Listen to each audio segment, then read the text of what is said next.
10-7 investigation at Edenville. September 25th, 1993. Friends of 74-year-old Guy Goodman contact the Palmyra, Pennsylvania police. They're concerned because they have not heard from him in over a week.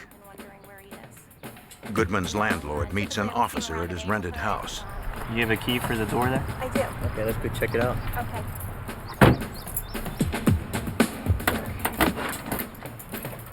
You just want to step back there? All right.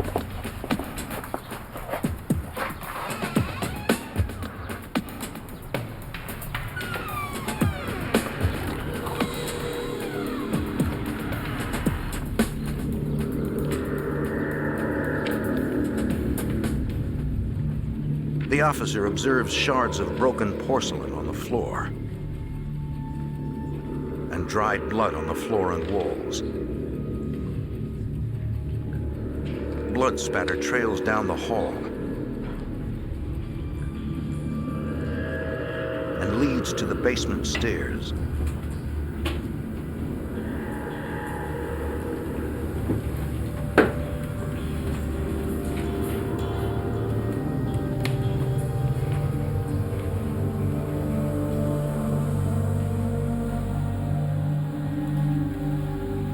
In a storage room, he discovers a body.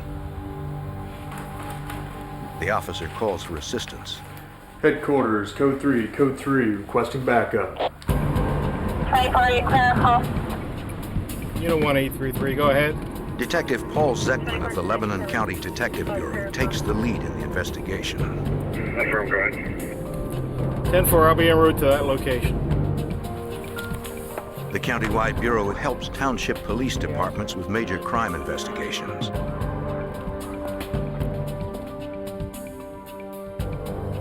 It was evident that the house had been ransacked. The kitchen drawers were open, things were strewn around on the floor. Going down into the basement area, you could see drag marks led from the stairway to a small storage room. The crime scene is gruesome. The victim's hands and feet are tied behind his back. Several layers of plastic bags, sheets, and blankets enshroud his head. Coverings are tightened at his neck with makeshift bindings. These items were either duct taped or tied with electrical cords.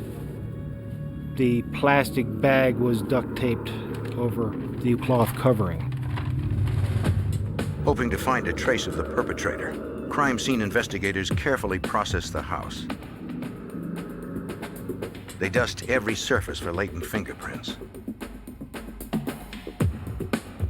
and collect a roll of duct tape left on a table.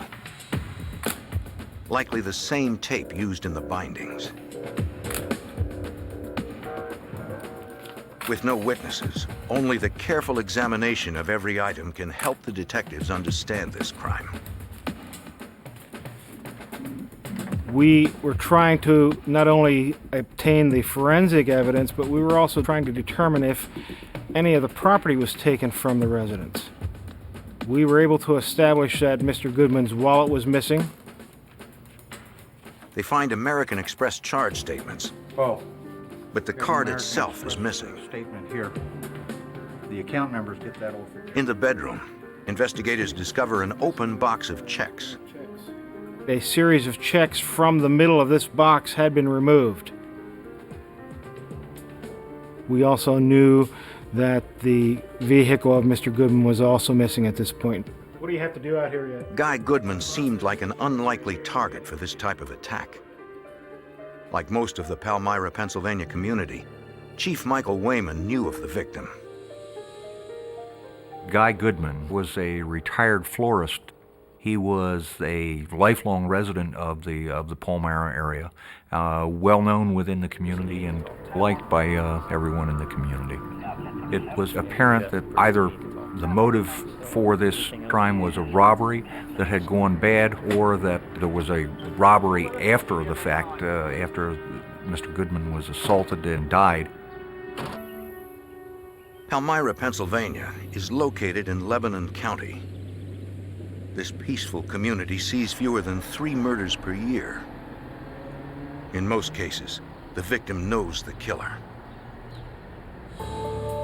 At the autopsy, the victim's face is unrecognizable. The medical examiner uses dental records to confirm it is Guy Goodman.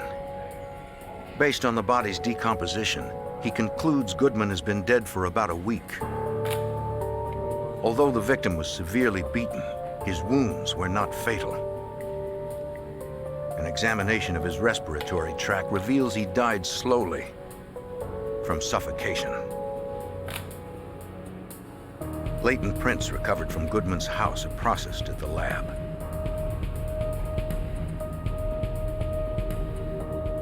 Examiners check the prints against local arrest records and find a match.